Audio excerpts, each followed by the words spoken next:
You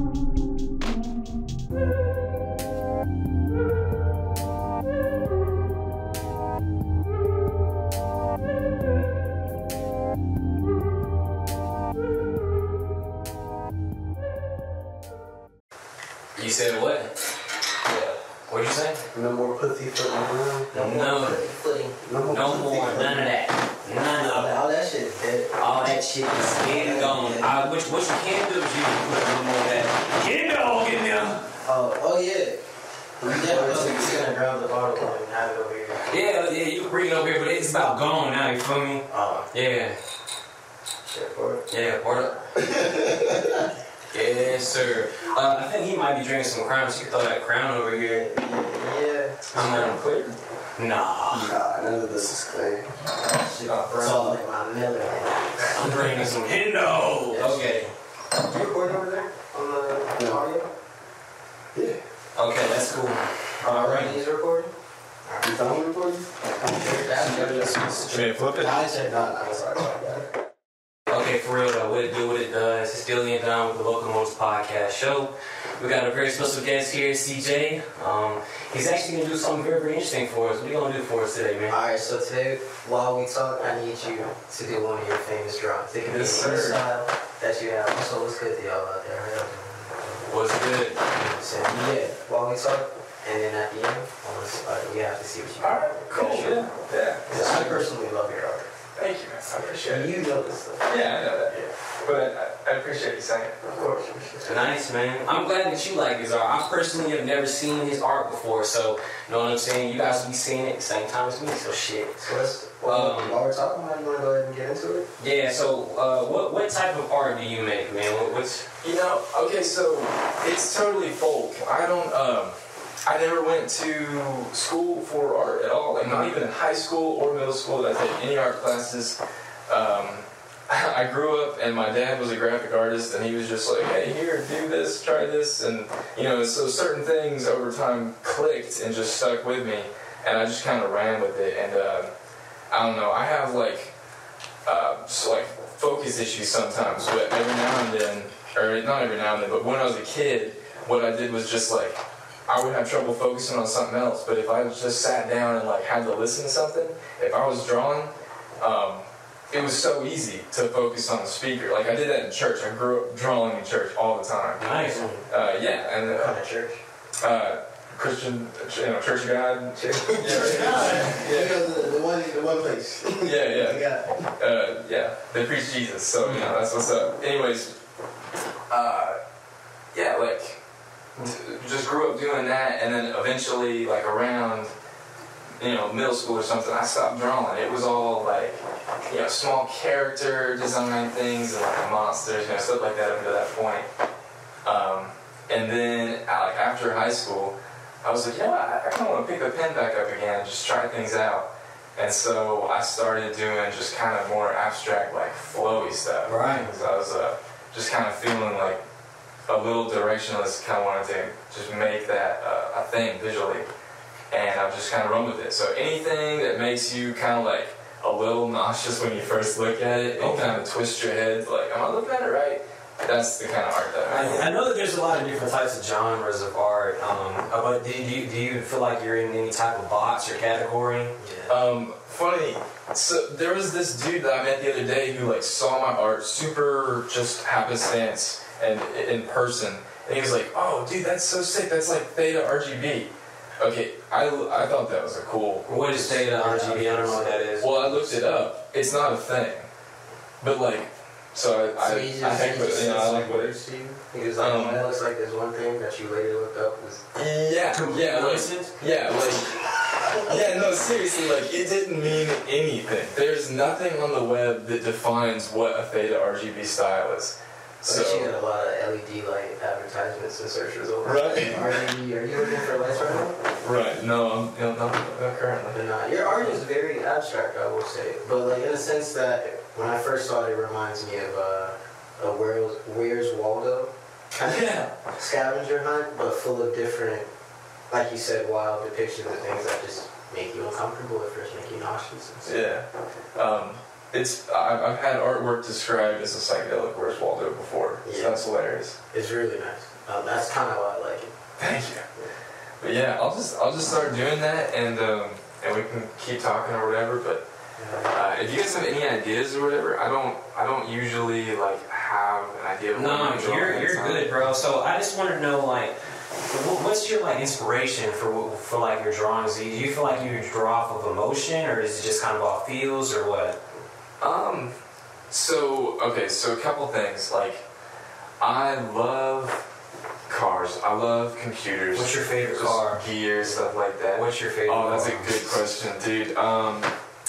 Like a 73 FJ40. Fuck yeah. Hell yeah. Yeah, old school Toyota. I feel that. I'm a Chevelle kind of guy. Okay. Hell yeah. I like 70 Chevelles, bro. Yeah. Hell yeah. I like point it and drive, just like you take off and nothing's gonna stop you because it's just a beast. Hell yeah. I'm a big fan of coupes. Okay. I'm a coupe kind of guy. Like newer, like JDM 90s coupes, or? Japanese coupes are pretty cool, but I like the old Mini Coopers. Those are cool. Oh yeah, those are cool. You're with them. That's a groovy car. Hell yeah. Very cool. I feel that shit, man. Well, yeah, bro. I just was wondering because like he talks about you like kind of have like this almost not hallucinogenic, but like this kind of trippy kind of style of art. So I'm just kind of wondering what kind of made you want to make this type of art. Yeah. So full disclosure, I was like really interested in trying LSD at the end of high school. Same. And straight up like marijuana too. So I hadn't drank, I hadn't smoked. I had like, I think I might have puffed Cool Whip one time when I was like 13. Right. Okay. And I didn't do anything because I wanted to wait until I was 18 at the very least. Mm-hmm. I wanted to be like responsible for my actions. Of course. So I actually grew my own marijuana before I ever tried it. Wow. And it was shit. I mean, of course. Yeah, of course. Yeah, it wasn't like as horrible as I guess it could have been, but it was definitely not primo. So I like fumbled my way through rolling on that, and at the same time was like really trying to find a connection for acid. I was going to UTK. I feel that. Do you feel like you feel like some people, because me myself, I honestly feel like I started smoking weed a little early. I started smoking weed when I was like 14. That was like my first time smoking weed when I was like 14. Was with my cousins and shit like that. But I mean, I can't really act like where I came from had anything to do with it. But I mean, it was the vibe out where I'm from. So it definitely was the environment a little bit. But I mean, I had cousins and I told them that I had smoked prior to this. Yeah, I smoke all the time and shit like that. They're like, oh yeah, we gonna see. Shit, man, we was in that hot box, bro. I took like a couple of hits. And I was like, bro, get me out of this shit now. I thought I was dying, bro. My heart was racing, bro. I was looking at the time, and the time was not fucking moving. I was like, damn, it's still 5:30 on me, bro. I was geeked. But what I'm getting to is, do you feel like some people, they start off too early with like experiencing drugs and stuff like that? Yeah, I would totally agree. I will cover that. Why do you feel like it? For me, I feel like it just... So, I didn't smoke until my freshman year of college. Mm-hmm. And then it took me even longer to buy my own weed. Like, that was when I acknowledged with myself that, yeah, I smoke now. Because before, I smoked wax. You know what I'm saying? So, I actually did LSD before I even smoked. Because mainly, I was still doing a competition for martial arts. Right. So, I didn't want to fuck up my breathing and everything. And I was more so interested in all the trippy, like, psychedelic shit. So of course. You could see some crazy shit. Yeah. I already knew what weed was. Like, you weren't going to see any crazy shit on weed. So I was like, I'll start with LSD.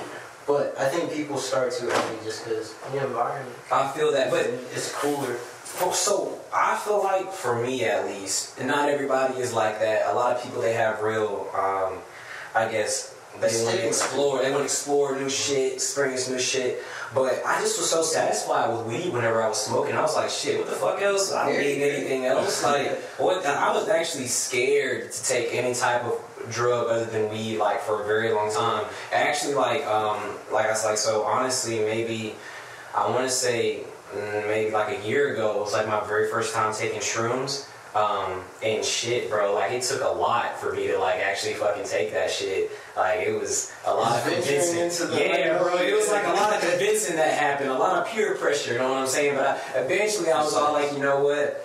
Yeah, because especially when you're on the trips, you always have to have a good mindset, and that's something that I didn't know that you had to have. So in my mind, I was already thinking, oh shit, like they say this is about to be crazy. You gotta be ready for a trip, but you're never ready for it. That is very true. You're never really ready for it. And it's one of those things. It's like jumping off a really high elevation into some water. You feel me? That's true. Yeah. Like, can you do it?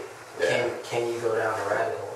Can you see that yellow? And that's why I feel like people learn so much about themselves through that experience, is because like you just get, I don't know, like just rushed with so many feelings and so much energy and so many emotions. It's just like, wow, what the fuck do I do with all this shit? I'm weird as fuck. My first time on shrooms, I got a crazy fucking workout in. I took shrooms and hit the gym and went wild. Wild. So wild, right? So wild. And I like to be in public. Exactly. That's crazy. But I will say that I was like working out a lot at that time, so working out was almost like an escape for me. So with my mind being so crazy, I was like, I've gotta go to the gym and calm myself down. So I hit the gym on shrooms. It was wild as fuck. Tried to.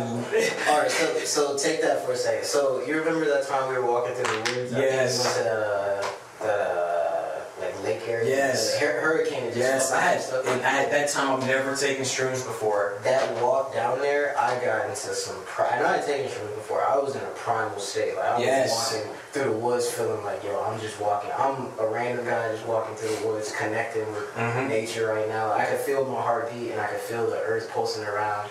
We didn't have shoes on. Well, Eli didn't have shoes on. He was like, fuck all that, but fuck all that. They was tripping, bro. Exactly. They were tripping. I knew what they were like, nigga, take your shoes off, nigga. It's a whole nother experience. I'm like, bruh, I'm good. Cause I just had been smoking weed. Yeah. Them niggas was tripping. They were like, nah, bro, take them shoes off. It's gonna change something, cuz. Take them clothes off. When you were at the gym, when you were working out, did you feel that same like kind of primal instinct, or like what was that working out? So what I felt like was nobody better fucking come talk to me, or I'm gonna I'm gonna scream at them. I'll be like, what? Like I'm gonna be crazy if they come and talk to me. So it's so many people at the gym that I see every time I go, and I was like, fuck, I hope I don't come in contact with one of them niggas. Oh, social fears. Yeah, and talk and do all that shit. How you doing today, man? I'm off shrooms right now, man. Fuck off, man. Well, I definitely think that people can start stuff too early, and like so there are a couple of reasons that someone could approach that. For starters, and probably the most obvious is just like for development reasons. Right. Like, why would you start altering things when like you're still like you're in the prime peak, I guess, whatever, of your just development socially and mentally, honestly, physically too. Yeah. Stuff like that. I mean, some people still haven't really got their immune systems figured out by like 12, 13, 14. And they're not that responsible when they start. Right. Like, you start huffing backwoods like it's nothing at like 14. Yeah. It's like, nah, son, chill out. And smoke a bowl or something if you're right. smoking. Because that's still nicotine. And like, right. I mean, like, we know, like, we're not dumb about this. Like, we know that there's problems with that. But even outside of that, say you're just like, I am super healthy, this person is a responsible 15-year-old or whatever, I still don't think that's a good age to start doing LSD, even if it's safe. Yeah, it's already a mind altering. It's very much so mind altering, yeah. And more so than weed. I don't like extremely. LSD. Compared to shrooms, like LSD is too intense, and shrooms are like, it's wide. So that's the thing that I wanted to talk about as well, was that like how different like fucking acid is or LSD is from shrooms. Like completely different, not vastly different, because they're similar. But you know when you're. Yeah, exactly. Acid feels way more like chemically, like almost.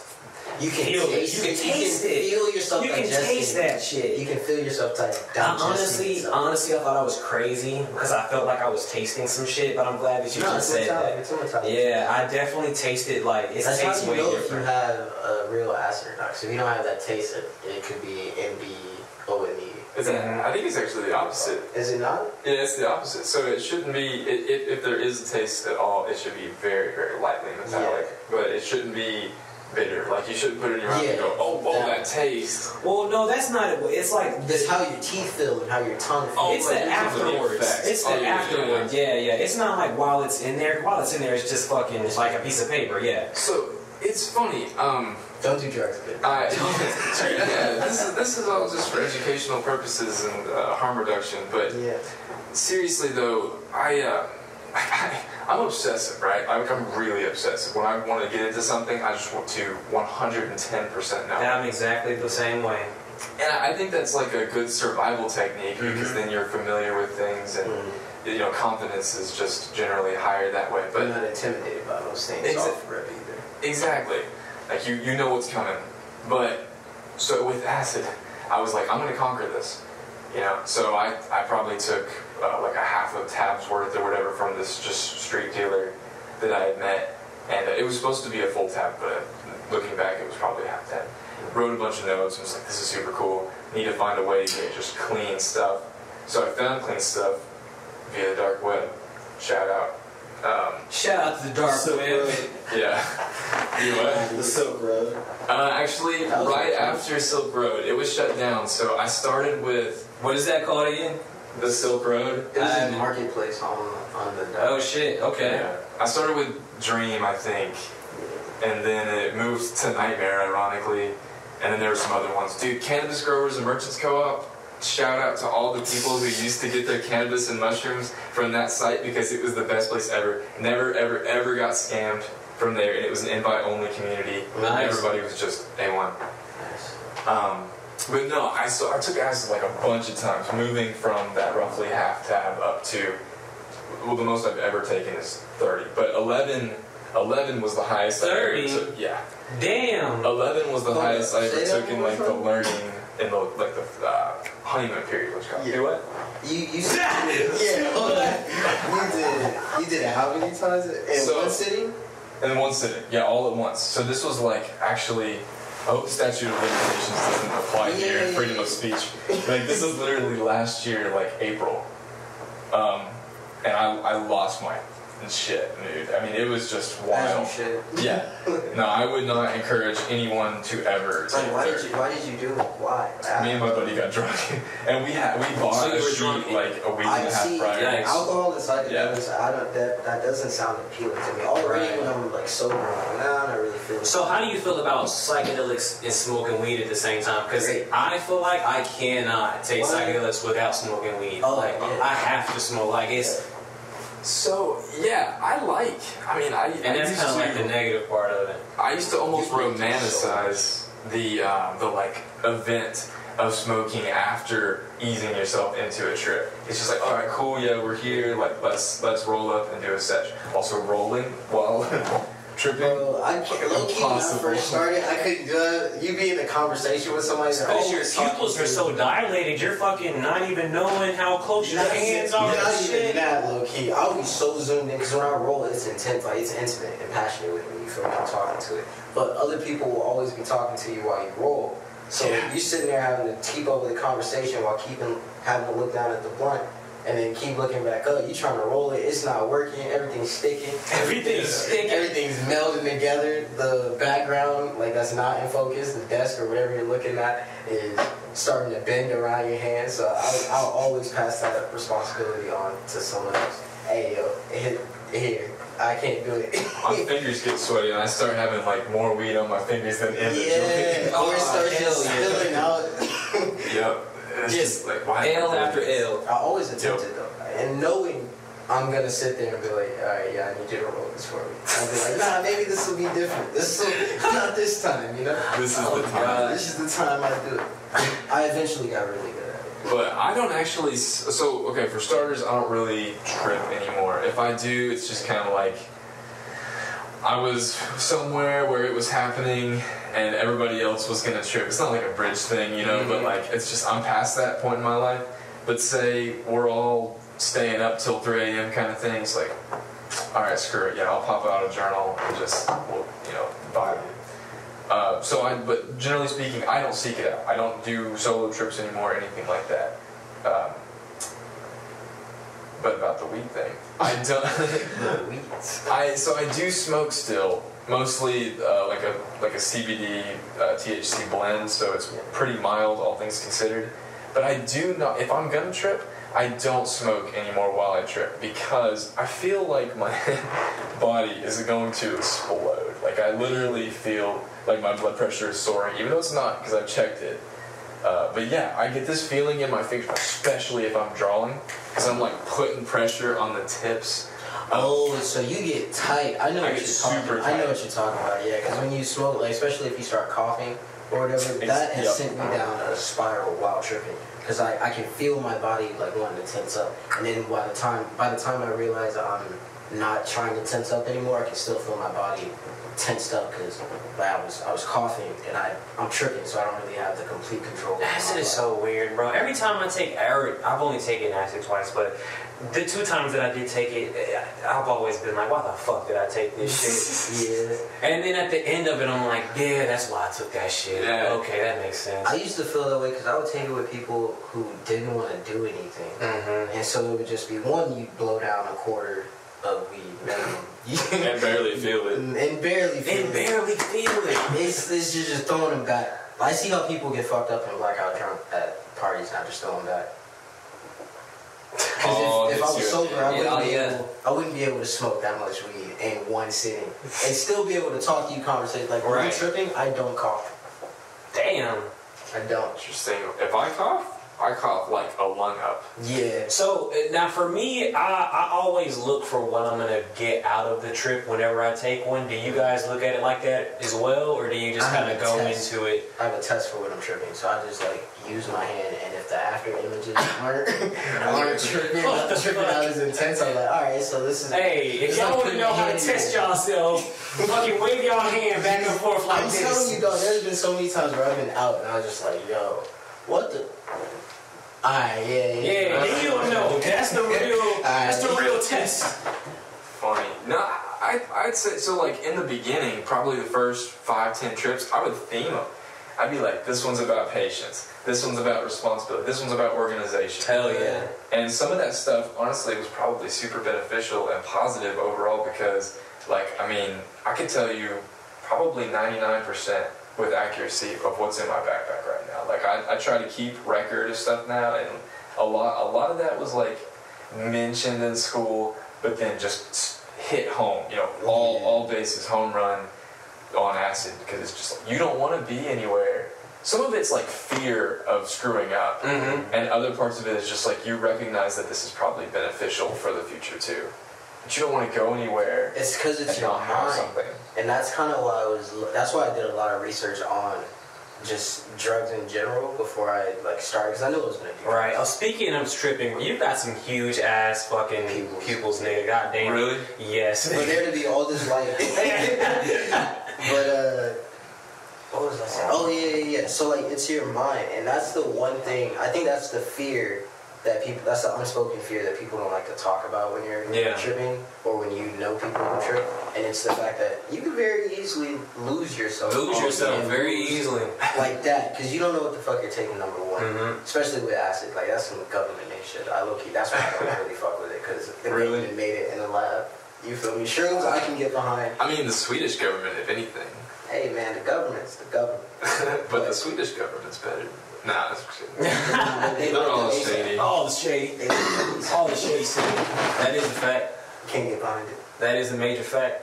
But I'm glad that you look at it like that, man. That you look at it, okay, I'm going to go for patience this time. I'm going to go for this time. That's a really good way to look at it, yeah.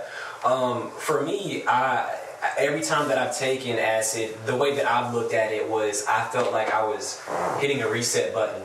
Because all this shit that I do, like as far as like smoking weed and drinking and all the shit that I do, I feel like it kind of clutters your mind a little bit. And after I take, and I'm not gonna lie, before I take shrooms, I know I'm about to take it, so I'll probably stop smoking weed a couple of days and then take the shrooms. And while I'm on shrooms, obviously I want to smoke weed, but afterwards I don't have the same want to smoke weed because I've just gotten fucked up off shrooms, and I'm like, let me just leave that shit alone. So how do you feel about people that could be addicted to things that started acid to get them off of things? Because I've heard that acid can help with addictions. Oh, like a palate cleanser type of thing. Right. Like, so supposedly the 12-step program was secretly a 13-step program originally, and the 13th step was acid to kind of seal all of these practices into play. Wow, I never knew that shit.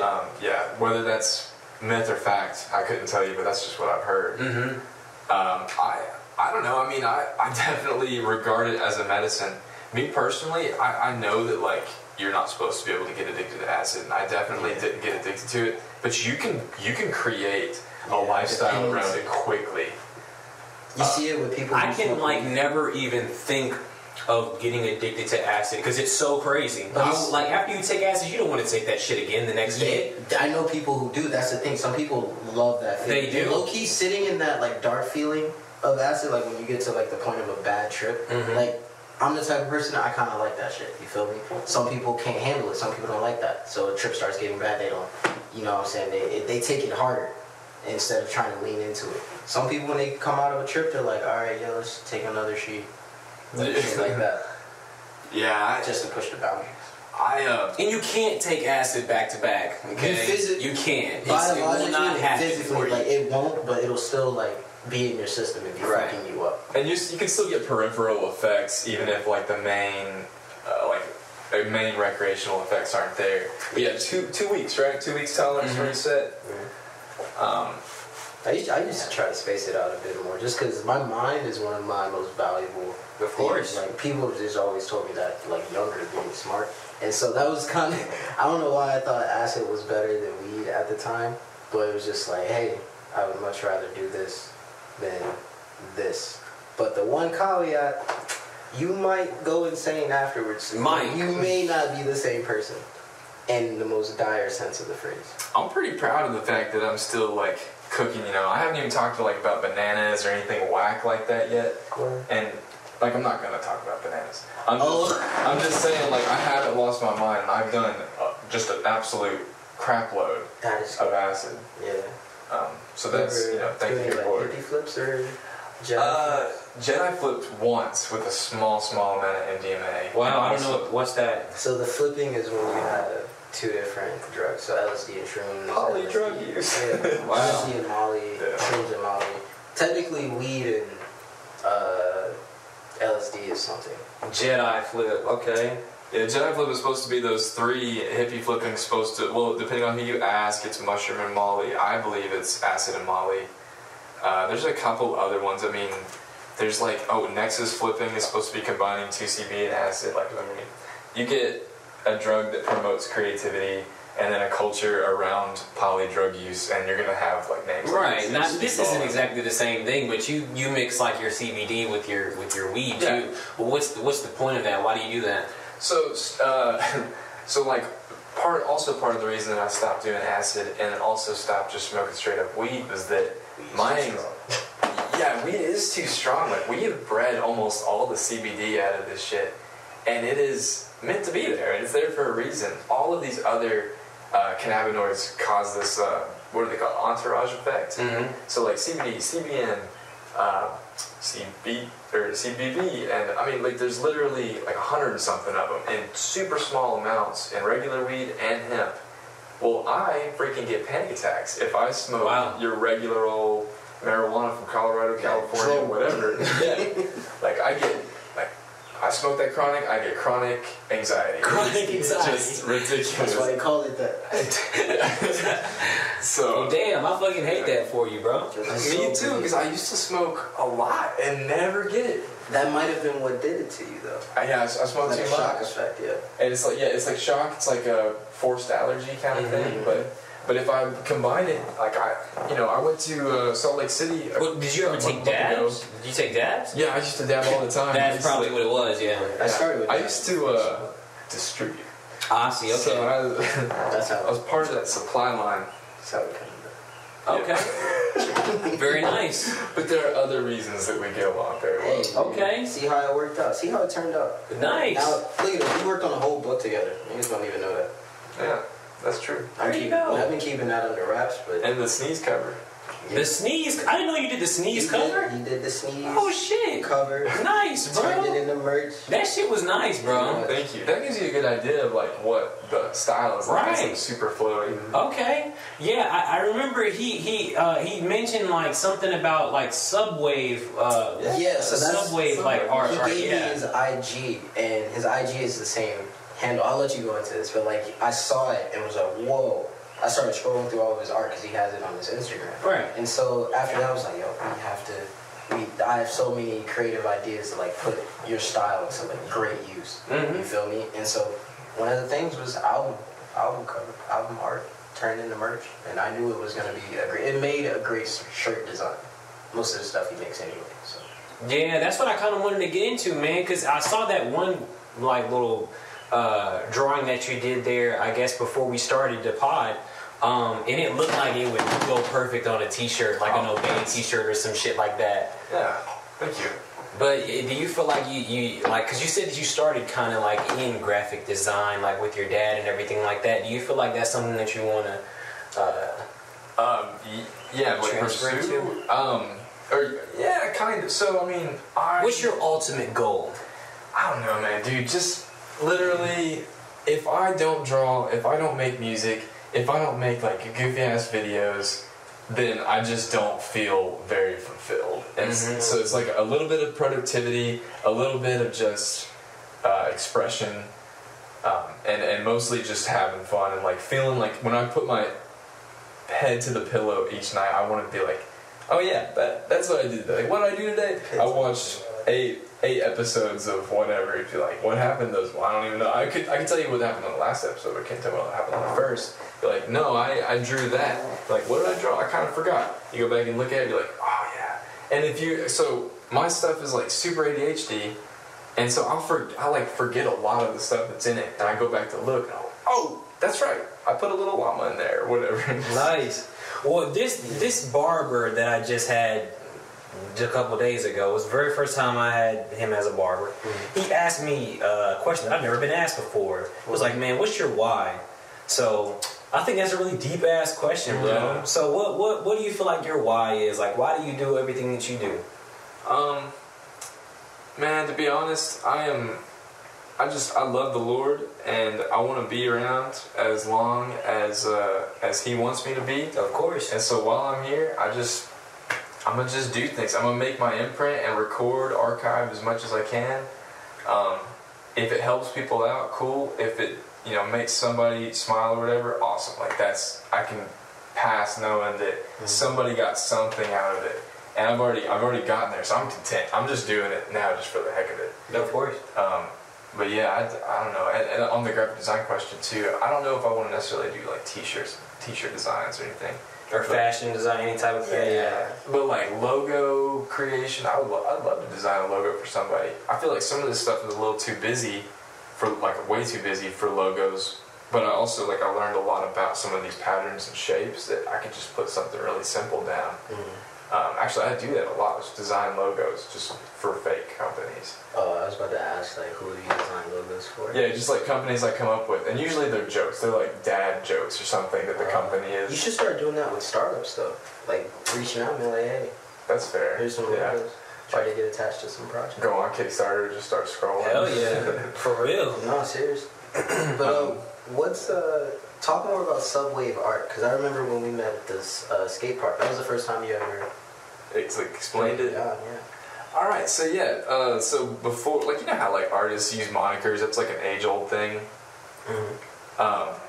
So I wanted to have a moniker, and this is kind of during the time that I was doing a lot of drugs, and so I was living a sort of a split life. A lot of people in my life didn't know that I was in any way, shape, or form connected to any of the drug scene, and yeah, that's unfortunate. But I kind of wanted to make artwork that was influenced by said drugs that I was using at the time. Yeah. And I needed a name for that specific persona, kind of like a Slim Shady to Eminem sort of thing. And so my Slim Shady was SubWave art, and pretty much the breakdown of like the naming was so I deadass took.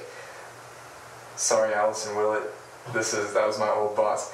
I took 2 tabs of acid and then went to work, and then was like counting seeds for UT, right? And she comes upstairs. And by the way, I don't know what it is, but 1, 2, 3, 4 tabs roughly, I stay like super able to do anything. I used to skate off of 4 tabs like all the time. Skating while tripping is pretty cool. It's amazing. You get a different feel for your body, in my opinion. Definitely, it's like extremely more in detail and like fine-tuned. Like, all of your movements are fine-tuned. But I went in on 2 tabs, which is enough to get me geeking if I'm like talking to somebody, but fine if I'm just wanting to like listen to music and do the same task over and over again. So I'm counting these seeds, and I started to just get this gnarly headache. And so Allison, my old boss, comes upstairs. She's like, "How's it going?" And I was like, "Hey, like it's going all right, but this is happening." I did not. So she knew that like I smoked weed and came to work. She did not know I was tripping. So I don't condone this by any means. Of course, don't do drugs, kid. Please don't. Especially not acid and going to work. I couldn't imagine. That's a wasted drug, bro. Yeah, I know. And so like I got this headache, and I was like, "Yo, Allison, I'm gonna have to leave. Like I'm gonna do the next 30 minutes, and I'm gonna go." She was like, "Okay, like whatever." So that's what I did. And anyways, I like pull up to my buddy's place. We were always hanging out, smoking, playing Forza, and that sort of thing. And I sat. Nobody was home yet, so I used to just like roll up to their spot and not text anybody. I don't know why I did that, but I just like I don't know. It felt like Friends, the show. The show where people are just always at somebody else's place. Yeah. And so I never texted. Well, so I'm sitting out there. I text somebody. He's like, "I'm on my way back." So I got like 20 minutes to kill. And I'm sitting and I'm drawing and I'm thinking, I need a name for this whole art thing. And I was like, well, okay, so let's figure out, like, it's gonna have to have some meaning. It can't just be something wacky and random. So I was like, well, I feel like sort of tripping and sometimes even smoking weed, but mostly tripping. It's kind of like you're easing yourself into a pool, or you're standing in low tide and then like the water's coming up around you. So it's SubWave. Mm-hmm. Once you're under the water, okay, you're seeing underwater. You're like, oh wait, we're here. This is cool. Let's swim around. Let's explore. But up until that point, it's just like, oh, this is kind of uncomfortable. This is a little weird. Like, oh, that's cool. That sort of thing. What the fuck is that? That's a really good explanation. Hell yeah. I just touched my leg. Someone touched my leg. But yeah, that's SubWave art. It's just under the waves kind of art, influenced by the pressure of the ocean. Hell yeah, man. Very nice. We're gonna take a break real quick. Oh, damn. Damn, anywho, it's all good, man. Alright, welcome back. More than... Wow. Support WWF. We good? Are we? Count me in. One. It's totally gone. You're ready to start whenever you want. Alright. How many people are on this earth, man? Almost 8 billion. 8 billion. Oh, it's like 7.9 now, I think, or something like that. Wow. That is wild. Dude. Damn, it was like 7.8, like what was last year? Yeah. 2052, it'll be 10 billion, and we'll really see some shit then. Nah, bro, population control is about to start. Y'all about to start. You think so? Do what? When? 2052, it'll be 10 billion people, and we're gonna really see some shit then. I think that's the end of the world. It's 2052. That's my lucky. That's literally my lucky number, bro. I told myself that I was probably gonna die at that time. What? Wow. That's probably. That's super young, bro. You're fucked up for that. I mean, not really. I thought I was gonna that is super. That's 54 years old. You were born in 98. 52 and 99. But either way, that's young. That's longer than like where I thought I was gonna. That's so many cards are in the deck. Most people. Yeah, I thought I was gonna die by 25. I'm 23, so I'm doing pretty good. Yeah, what like, age? They call it fucked up. That's all. That's real fucked up. We talking about which age we felt like we were gonna die, and what age you feel like, man? No, I had Yeah. depressing attitudes as a youth. So As a youth, so I thought I was gonna die pretty young. Well, I'm glad that wasn't the case. Yeah, I'm a pretty great dude. I'm still pretty young. I don't know what you're talking about. Yeah, man. I don't know. The way I look at it is I look at other people and like what age that they are, which is bad. Like, because I look at my dad. My dad, he's 50 years old. You know what I'm saying? Every time you told me, I'm like, nah, Right. cat. Exactly. My dad's 50 years old, does not look at it in the slightest. Same with The Rock Johnson. Nigga, I know The Rock Johnson is a fucking... That's a whole nother... bro. Yeah, bro. But at the same time, this nigga's 50 years old, bro. Look how good he looks. Like, goddamn. He's the one case that makes me think, all right, you do when you go to Hollywood, they give you the serum. The serum? The serum. Shit, nigga. The baby genetics or whatever the fuck. Oh my gosh. Yeah. Conspiracy out. What's that crap? It was in Fear and Loathing in Las Vegas. It was like the most. Oh, what is it? Like chroma something? Chromosomes? No, it was like chroma. Oh man, What? I'm not gonna remember. What? It's chroma something, but like supposedly everybody in Hollywood, everybody who's in like the big time politics, like any puppet master of just globally right now is taking this stuff. Chroma. Oh man. If I remember it, I'll just blurt it out. Hell yeah. But I can't remember right now. How's the drawing coming? Dude, it's good. I'm gonna incorporate some recognizable things here. I'm writing locomotives. I've got a locomotive so far, but Hey, shout out to the crew. That's us. Shout out. Now, before the break, you explained to us where you got SubWave art from. And I remember when we met at the skate park, you were telling me about the different, kind of how you were already telling us about the different personas when it comes to you expressing yourself. And the music one, how do you say it? Is it Mindletide? Mindletide. Mindletide. Mindletide is cool too. So I always read it like Mind the Tide.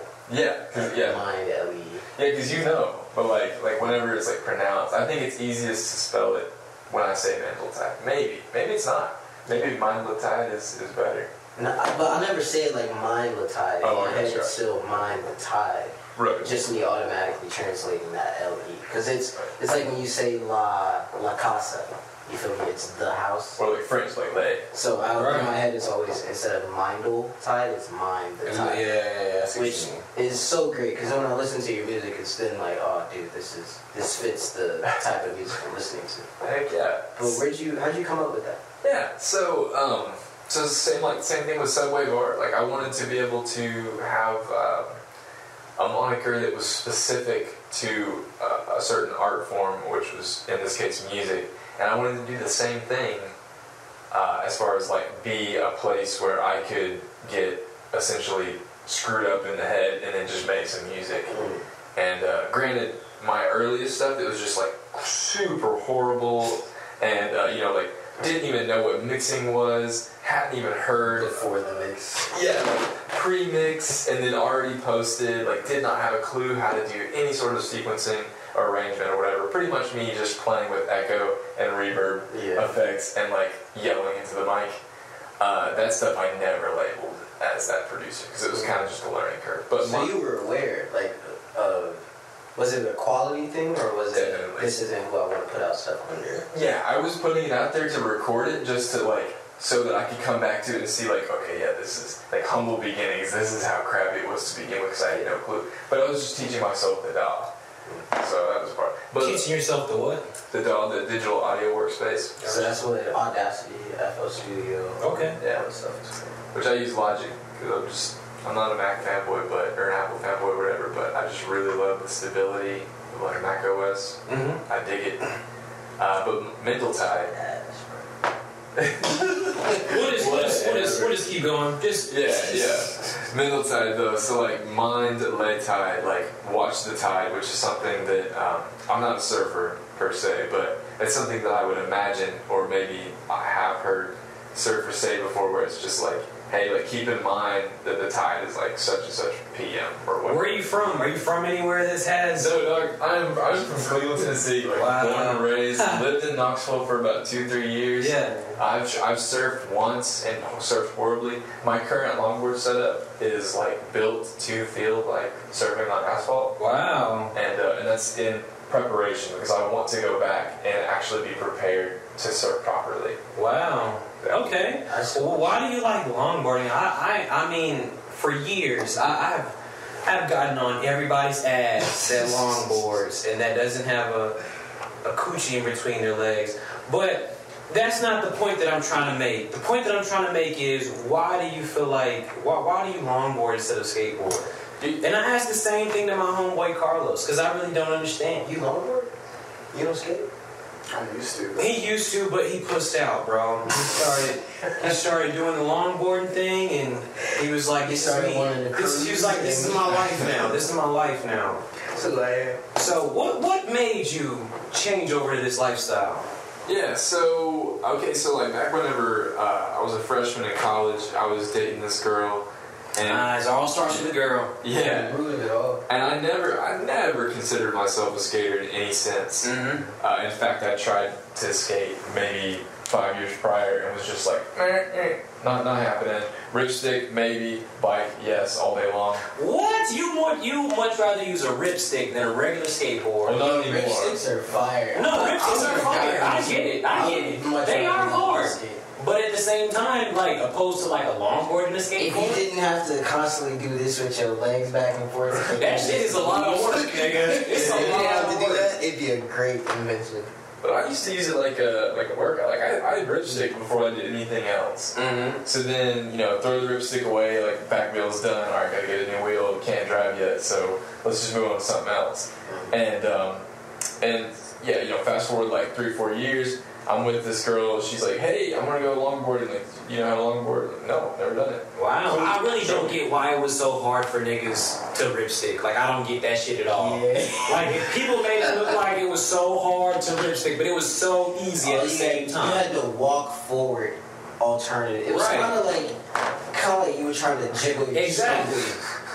You know? Jiggle yourself forward, that's all. Yeah. But anywho, go ahead, I'm sorry, man. No, I just you're had to good. say that because that shit used to piss me off. Nah, this man will show up to when he asked me to skate, and when I saw him with a longboard, I was so confused. Because I didn't have my contacts in, so I was like, "That's not CJ." It was only That's two not other people. CJ. There were only 2 other people at the park when I showed up. And Mom in the hill, the other one longboard. was noticeably not CJ, so I was like, "That can't be CJ." I'm gonna look at my phone and see if he's like probably in the parking lot Hell somewhere yeah. waiting. And then I'm walking up and then skating up and I see him and then start to realize, oh no, that's CJ with the longboard. So my first question when we meet, hey, how's it going? What the fuck is this longboard doing here at the skate park? What are you about What the fuck is this longboard doing? What are you about to do with it? Because it's like Tyson, so it's like with the bowls and all that. So you can skate a bowl on a longboard. Yeah. That's what I was about to say. So you be dropping in on a fucking bowl. I was about to. I'm like, oh. Because he told me this. Yeah, I don't jump into like the really steep, like 90 degree, 85, whatever degree Okay. bowls. I jump into more like the smoother things. And also like with that surf skate setup on the front, it's snappy. So like I can, it starts from your shoulders and goes down. So like you can whip your shoulders around and your feet follow, hips and then feet. And you can like get up on an angle and then whip it back down and kind of like, there's curves and stuff too, and like whipping around the curves feels like you're in a curl. Like, I don't know, it's very surfy. And so it's not flashy, it's all feeling. It probably doesn't look that impressive, but it feels just amazing. It looks super boxy. That's the thing. Like you look like you're posing as a skater, and then until you reach the next, I guess, ramp or whatever you're going around. So that first part when you drop in Tyson, Yeah. there's 2 ramps, and then you're going around. It looks like you're suspended for a bit in that one pose. So it only looks weird if you switch to another one and that curve. And it looks kind of choppy altogether, but it's strange to see at the skate park, but it does look like you're having pretty good fun.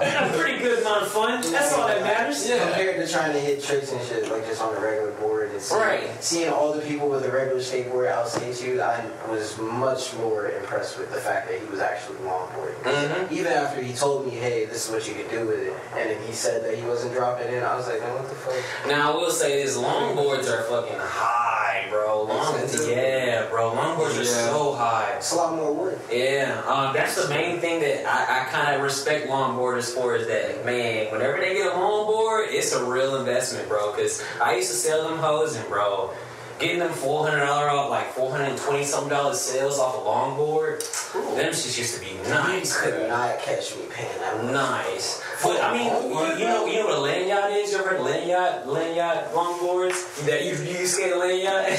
But bro, those are like top of the line, bro. Them shits is expensive. Or a long grip. Hell yeah, bro. And I think they make some of them with like bamboo instead of wood, so that like it fucking like curves. Oh, so like a bamboo skate. Like I'm the type of person like it's not the amount that I pay on my skateboard, but I'm not the type of person where like I can tell you the different types of skateboards, and I'm a regular skater. You feel me? It's never been about the board. The only time I've ever cared about the skateboard brand was when people would come up to me and tell me that I had a globe board. Because they would notice. And that's a fat ass L. That's a fat L.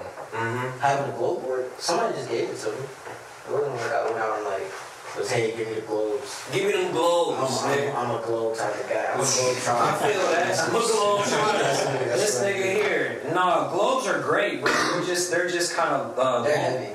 Yeah, bro. Same with I forget what they're called. Birdhouse. Birdhouse. No, yeah. Birdhouse. Birdhouse. That's exactly what it is. What? Birdhouse fucking skateboards. They're not like great skateboards, but they're decent though, and you'll find them hoes in like skate shops and shit like that. But they're low key on the lower end of the spectrum. Well, now that they're like not being they're not being made though, they're like rare as hell. Really? You can pay a lot for the untitled Birdhouse. Like a stack for it. Oh, for real? Yeah. Damn. I used to not pay attention to. This is when I started paying attention to skateboard brands, because there were just too many brands to keep up with in the first place. So I just avoided that in life. But it became skating after I showed up with a skateboard that I definitely got from Walmart to school. And then this kid named Dalen, I was in middle school. He got on your ass. He didn't get on me, but he was like, he said something, and he was like, with that Walmart board. It's so strange. And I was like, damn. It's so strange. It's so strange in the skateboarding because they know. But look though, it skated perfectly, and the board was brand new. It was great. I put some different wheels and customized it. So the fact that he was coming at it, like you say, he knew that it was a fucking Walmart board. I was Walmart ass board. But like really though, so like a skate deck, right? Like a skateboard deck. It is not nearly as picky as with a longboard deck. You got a very basic shape. You got the size. Those are like, the size is the variable thing. That's true, yeah. And then you got the trucks that you pick. That's huge. You got the bearings, which is generally going to be all the same if you're skating like park stuff. Unless you're like skating in wet areas. And then you want softer bearings, or well, you just have to take an bushings is what I meant. Oh, my bad. Yeah, bearings. Yeah, just throw some reds on there and then call it. Get another. Great. Yeah, just they're cheap and just get another like 4-pack or 8-pack or whatever. I don't always do. They make longboard bearings. Yeah, totally. Yeah, they got it. I mean, yeah, they're kind of like all the same thing. You can use skate bearings on longboard wheels. Same size and everything. Yeah, same size. That's wild. I just bought some new wheels to make a kind of longboard hybrid, like a cruiser skateboard. So I was curious about. Oh, I was just talking about that. Yeah, I didn't buy it. You ever skate Bronson bearings before? Huh? No. They're really, really nice on longboards. Yeah, looking at Bronsons, they're kind of like ceramic. You ever heard of ceramic bearings before? Yes. They're damn near the same thing as ceramic bearings. Like they feel like ceramic bearings. Hell yeah. Yeah, but skate deck though, skate decks are super stiff, and like longboard decks, some of them come concave, some of them are a little more convex, some of them are a bit stiffer, and the other ones are just super spongy. Usually depending on the size, like you said, like the makeup, whether it's bamboo, maple, or some other thing, carbon fiber, whatever. Carbon fiber. But like skate decks, if you got a good set of trucks and a good set of wheels, and like the bushings that came with those trucks, you're good to go. I think they're all pretty, like all decks are just about the same because they're so breakable. Yeah, that's true. Can you do any tricks on your longboard? I can dance if I take my surf skate set shit, up. bro! I ain't gonna cap. Carlos was showing me like some dance, like videos of niggas like on. Bro, they be getting that shit. It's made me try to. They be getting that shit. I gave it to him a little bit, not a whole bit, but a little bit. You know what I'm saying? I gave it to him a little bit. I was like, yeah, this shit kind of wild. I want to say it was like 2 years ago before the I guess not 2 years ago, depending on when the craze for longboards started. Yeah. But this one Asian chick, I would just see her on my timeline all the time. getting down on a fucking longboard. Right. Like, just boogie down to different music. And then, of course, people took the footage and put different music to it. Oh, dog, she was getting down to some of the bassiest songs I've ever heard on a longboard in different areas. Wasn't always the same video. Never found out who she was, but I'd love to have her on the pod. Man, I bet she makes music, bro. She probably does. She seemed like a wavy person. Well, it would make more sense for her to then have her own music on it. But it was always music I knew. To go off that, man, do you feel like your art in general has any effect on the music that you've made in the past? Absolutely. I used to do exercises where I would sober, high or otherwise, I would sit down and listen to music and I would make strokes based off the music. Based off the music, I feel that. Like for like a straight hour at a time, just different. And sometimes I've got pieces in here that do the same, that like do this. But I'll weave in, like at the end of a song, like really spoke to me, that name of that song, and sometimes even the artist is going to be listed in that piece. Who are your artists that you like to listen to during those times? That's so instrumentals mostly with like feel that with drawing, right? With skating, I guess you can get away with more like lyrical stuff because like you're focusing on the road, and of course not wrecking, not getting run over, but you can listen to lyrics.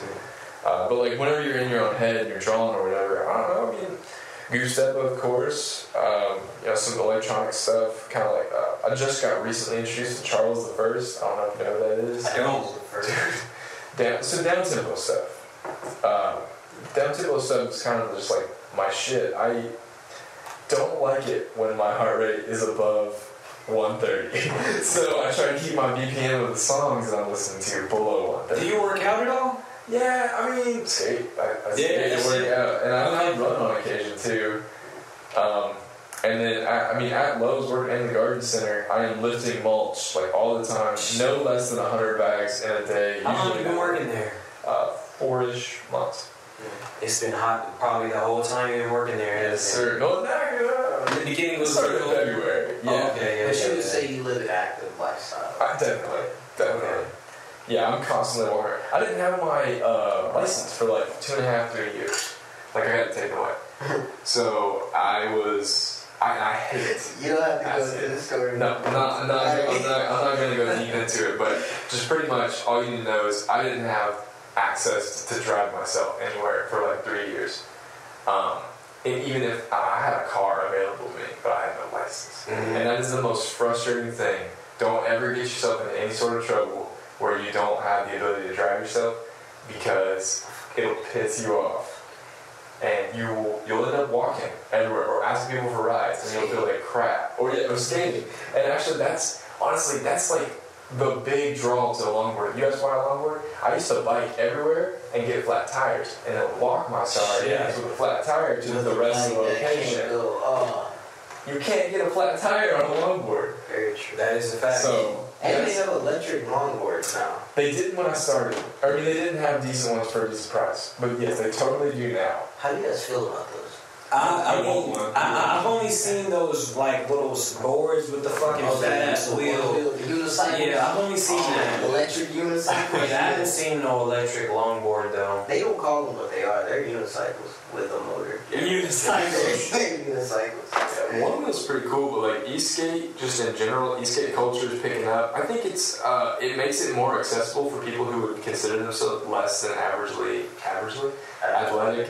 How often do you use them damn scooters downtown? Never. I used to use them a lot when they first dropped. They're really fun. They're really fun. They're really Actually. They're really fun. Before we just go to start talking shit about them. It's a nice way to get from where you need to go. Okay.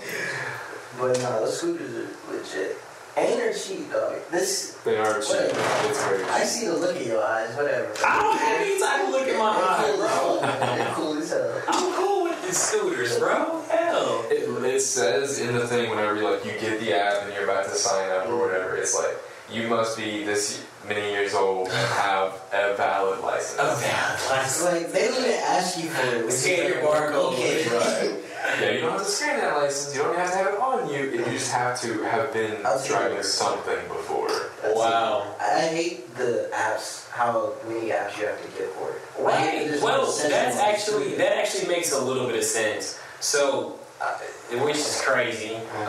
Me and my family, we rent out like pontoons and like boats and shit like all the time. And you don't necessarily have to have like a boating license. You just have to have a driver's license. You can get whatever the fuck you want. And for the whole entire day. And we've been doing that shit for so long, bro. But seeing the different, like say there's two boats in front of you, and you want to get, it doesn't matter to you which one you get, but the one you choose, you don't have the app for it. And you gotta fucking download the app. And then the other one, you have the app for it. Wait, the app? Well, why would you need an app on the water? Well, I'm trying to relate it to the scooters. So like the scooters, and everything's a metaphor, bro. In order to unlock the scooters and use them, you have to use the app for that company. Right. There's multiple companies with different scooters, so if you want to have availability to all scooters at any time, you gotta have those apps. Because one closes at like the Vail rides used to close at like 9. Damn. Others used to close at closer to 11 to 12. Was it Bird or something, or? No, that's in Memphis or wherever, I think. Okay, they have them in DC too. They keep getting different. See, that's what I'm saying. They keep getting different names right? Instead of just being. Because I went to LA and that was the first time I had seen them, and they were birds. And then they brought them to Memphis, and then it was the same thing, birds. So apparently Atlanta already had the equivalent of one. The first time I saw it was actually at UT, like the campus, and then it wasn't until I left and actually heard people talking about the birds in Memphis when they got the spin and whatever the fuck they got in Knoxville. That's right, spin. I forgot about that one. They were saying, "Oh, it's like the birds in right." And I ain't gonna lie, whenever I rode the bird in Cali, it wasn't even a get from point A to point B. It was just to ride that bitch. Low key, bro, just to throw on some music and just go around the city. I think we were at Venice Beach, and I was on a bird, just kind of going down Venice Beach, watching all the baddies, run past me and shit. Yeah, bro, it was great little vibe. So you think you could pull a baddie on a scooter? If you From Cali? Yeah, bro, like come skirt up on her ass. You can skirt on a scooter. What's happening, shawty? What's good? You'll end up turning a little too sharp and just falling right in front of her. Know what I'm saying? Get back up, brush your shoulders off. Hey, what's going on? The rolling wheels cannot handle it. They cannot handle it. Not at all, nigga. Not at all. They didn't get enough speed for a drift, nigga. 15 miles per hour, that's you. 16 if you're going down the hill. Oh, God. For real. Yeah. Shop. How's your hobbies coming? Dude, it's coming along. I'm putting down some platforms to hold these spikes up. Yeah, it's I don't know. It's coming along though. Yeah, I can kind of see it a little bit. There's a glare from the light, so I'm trying to see. No. It's just him. The camera can't see. It's cool. It's just. I hear you. Yeah, it's coming along though. I'm just throwing stuff down, trying to build it out and keep a certain amount of movement and complexity without it being just like, dear God, what am I looking at? Yeah. I feel like that's hard to get around sometimes. Or I guess as the artist, whenever I don't know if you plan out before or during your, well, trying to keep yourself in check. I know that can be, cumbersome as an artist with whatever you're creating. Trying to limit yourself but not limit yourself too much. Yeah, it's easier to get into flow whenever you're not talking to people. I enjoy drawing and talking at the same time, but it is just if you're not with anybody and you're just listening to your own music, or honestly even silence, just complete silence, and you just start going, it is so easy to just have 2-3 hours just go, and you've got a full page filled with ink. That's fun, because then you're just I don't even remember starting hardly. Wow. Yeah. Music, you just almost get lost in it. Totally get lost in it. Music for me, I feel dictates my moods. So I couldn't if I were an artist, I feel it wouldn't draw it while I'm listening to music, unless that was my sole purpose when I set out to draw. Well, you kind of think of being an antenna, and you're picking up that signal, and then you are decoding it and then re-encoding it after you've processed what you're hearing, and then this is essentially your signal. Right. So it's not necessarily background music. It's actual. Well, that's the thing. So I was dating this artist for a couple months, and she told me something that kind of skewed how I approach music, which is before it would be kind of try to find an inspiration from all of the music that I listen to, not just a specific genre, but it went from that to just finding out that she doesn't get inspiration from anything. In fact, she tries to avoid it at all costs, so she's authentically her at all times, which I thought was the coolest thing, and especially as a visual artist, for her to say that. Because if you're a visual artist, it's so, when you see something visually, that's every day in your life that you can be influenced by. And especially when it comes to art, you could see a painting in a fucking store that they bought and be inspired by it. So for you to try to cling to your own uniqueness, do you ever try to do that? Like, that's why I brought up music, because I couldn't do it. Like, just like the concept of recursion, like something that never gets an outside influence but constantly just repeats upon itself. Yeah, I mean, I do that sometimes. Every now and then, it's like I've got pieces in here that literally say triangle scope, and it's just me, and that's literally me sitting down and going, what should I draw? Triangle scope, and I write a note for myself so that my ADHD ass doesn't forget what I'm doing. Yeah. And it's just a bunch of triangles. What's your favorite shape? Probably triangle. Triangle, yeah. Yeah. What about you? What's your favorite shape? Man, I like a rhombus, nigga. A rhombus? A rhombus, nigga. Them hoes are lit, nigga. That was me probably 8th grade, and then it changed. It went from the diamond to the rhombus to the parallelogram. Whenever the whole remember the juice fade? Them niggas might not have been doing the juice fade where you from. Anywho, there's a thing called a juice fade, okay?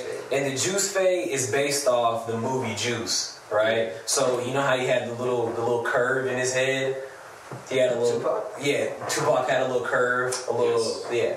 So that's called a juice, right? So anytime you get a curve in your head, you get in the juice. I thought it was a part. A part would go straight, it's straight, okay. Yeah. But since it's a But curve, a juice is a type of part. yeah, it's a juice, but it's based upon the movie, right? Mm-hmm. So niggas, they would get the high tops, but they would get it juiced. So half of the high top will be lower than the other half. Yeah. You remember that? Yeah. And it'd be like a little juice. Yeah, I've seen And bro, that. I used to love that shit because it would remind me of the rhombus so much, nigga. So you were out here looking at niggas like, damn, I like that. I like that shit. I like that shit. Yeah, that's weird, nigga. That's funny. Bro, because it would look so cool because one side of it would be low and then the other side would be high as hell. That was probably the hardest haircut that was a trend in middle school. It looks like a mountain range. I know what you're talking about. Right. I remember seeing the person I saw with it and was thinking, yeah, that's pretty neat. The Because juice. before, it used to always just be the high top. That's it. So seeing that, I didn't know that was called a juice. Yes. Yes. Hell The yeah. juice. Hell yeah. You had to have the juice to have it. Got the Like, juice. I feel like if I was the barber giving out juice fades, like that would be my specialty. Yo ass And got the you juice. Got the juice now, nigga. y'all know what the niggas do in Houston? How they have the little patch of hair in the back of their head? You ever seen that? Is that intentional? No, like they'll have like a whole afro on the down part of their head. Oh, like yeah, all their hair will be low and then afro. No, I've seen niggas who were bald and then they still had that same Just a patch. little patch. Yes, dog. You ever seen that before? That's Never a seen real Cut that Houston shit off. Yeah. Cut that shit Get off. that shit for you. That's weird. You missed the spot, G. Go back. Okay, nigga, I'm sorry. We got a bit off topic. No, but you said the reason I brought up inspirations is because one of the reasons I even hit you up when I did about the collaboration for the book was because I wrote a poem at one point to one of your paintings. And No way. Yeah, I did that before I actually I never knew asked you that. about that. Because I wanted to see if I could evoke those same emotions. Because the topics I talk about and cover in my poetry, it doesn't come from that same kind of SubWave mindset, but it does end up eventually putting you under a curtain of emotion, which essentially is the wave in your SubWave metaphor, like the wave. It's just like a different type of pool. And the fact that I already liked your art, it was just one of those things where it was a test run. So before I even hit you up, I did all that. And then when I finally did, the fact that you agreed, it was one of those things where I didn't know how I was going, if I could even, not necessarily portray those emotions. I definitely didn't want to mimic any feelings, because that would be kind of false. Right. And I wanted the artwork to, one, be representative of a poem or vice versa, which we ended up doing in the process. Did you already know like the name of Sneeze, like, or Sneeze? What the fuck am I talking about? Sneeze. Before you made the art, or did you or was that something that happened afterward? He sent me that was the final mix, right? It was radio edit. Yeah, I sent you the radio edit. Right. So it was fine. And something else too, which I listened to, by the way. It was like 2 other tracks. Oh yeah, so the EP that the Sneeze, so originally Sneeze was just one song, and then we made the radio edit version and extended it, and then put that out as a re-release single. Nice. But that was also because we were I was putting out my own second EP that had the sequel, if you will, to the Sneeze song. Okay, so if you guys aren't understanding what we're talking about right now, so Sneeze is actually a song off of my man's album, Colors. Y'all go check that shit out on Apple Music. Know what I'm saying? A little plug right there. A little plug, but yeah, man, that Sneeze song was probably one of my favorite songs on that album. Yeah, for sure. Hell yeah. It is a good song, and most people, that's the one I usually perform. That inspired that same, like, Frank Ocean inspired that song, number one. I feel that. And so, trying to write a sequel to it, once I had the sequel done, or just the concept of it done, going back for the original song and knowing I had a radio edit to still kind of mix it. You know what's kind of crazy? What's up? Is, I don't know if you feel the same way or if you'll understand where I'm coming from for this, but whenever I heard Sneeze, it almost gave me a Jaden Smith vibe. Really? See, I get mixed vibes in terms of who I'm compared to. So it's usually Kid Cudi off rip, which I don't mind, especially for my early stuff. It was definitely a Kid Cudi vibe. For a person who didn't listen to Kid Cudi at all. Yeah, it gave me a Jaden vibe and an X vibe, low key. The X is definitely influential to me, at least. Fucking love that guy. R.I.P. Especially whenever that beat dropped and everything. Y'all gotta listen to that motherfucker so y'all really know what we talking about. But yeah, whenever that beat dropped and shit, I was like, yeah, this is hard as fuck. I appreciate that. But nah, I knew when I was gonna do something else for that already, and I was already hitting CJ up about the book illustrations, because that's number one what I was gonna do. And I feel weird about like hitting my friends up for collaborative endeavors. I don't know, I still like have that anxiety when it comes to it, but I feel weird. It's weird. I don't like being a burden to people, and as a creator, I know you already have a million things that you're trying to create and put together and put out on your own. So you may welcome the idea of collaborating, but some people don't know how to collaborate. That's number one. And number two, when you finally do, that's extra work off rip. So if you don't plan on executing, or if you don't come to the person right, you know what I'm saying, in my mind, if you don't come with a finished product, or something that's already tangibly put together, you're asking someone to put more energy into something, which if they want to collaborate, they will, but it's just something that's a lot to ask for without knowing what the other person. See, that's so crazy to me, because I feel like with friendships, like it would be so much more easier that way, because it's not like business. It's not like I'm just always in my head about it, because I'm still gonna think it through. You feel me? And so when I think about the pieces, it's like, okay, how can you fit? How can I fit? Before I even come to you, because when I come to you, I want to come to you with a finalized like blueprint of how we can put it together. So if you have any questions, we can like put those questions together. Right. And so it took me probably 2 or 3 months. I was in Memphis at the time and was outside smoking a blunt. I was just like, man, I hadn't smoked in a while. And I was just like, you know what? Feeling that shit. I'm gonna go for it. So to kind of go off of what you were just saying, with like kind of how it's kind of strange with working with some of the people that you call your friends and stuff like that, but I don't know, like I don't know. Like the work itself it doesn't feel like work, but I know there are other things around it, that you have to have thought out, so that way, one, you aren't wasting time when you get together and try to think it out.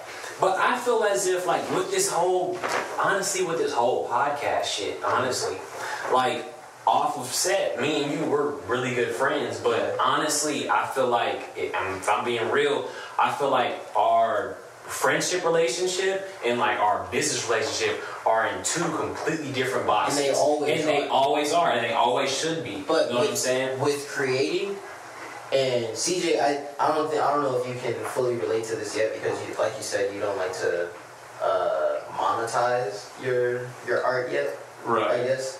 But What do you mean by that? I just don't get into the marketing side of things so much. Like I kind of understand it, but it feels almost like I don't. You know how people are about like their own work. They're just like, this isn't quite to my vision yet. So even if somebody thinks like, oh wow, that's really neat, like that's cool, you think to yourself like, oh okay, yeah, but like, give me another year or whatever. not only that, Do you but feel selling like- your art too. Right. Do you feel like you're working on an unfinished project? Do you like with anything that you're working on? Do you feel like it's an unfinished project that doesn't need to be put out to the public yet? Is that how you feel? Kind of. I mean, honestly, a lot of artwork that I do, if I lose steam, so some of like what I do in my process is just that hyper focus, just uber dedication, like 5 hours until your hand literally can't hold a pen, kind of thing. And I dig it. I used to dig it more than I do now because my hands hurt and my wrist hurts.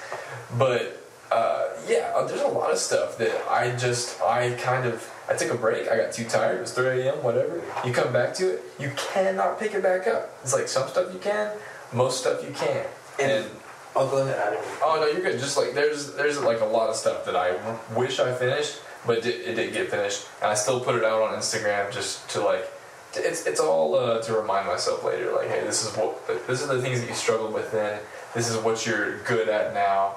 This is the things that you kind of like forgot to do. Now, do you ever feel like that you're holding on to stuff that you feel like you need to put out? Because I feel like a lot of people deal with that. Like, I feel like they have so much good shit that they could put out easily, but they just hold on to it, sitting on it, feeling like they need to, I don't know, brush up on it more. Or... What do you mean put out?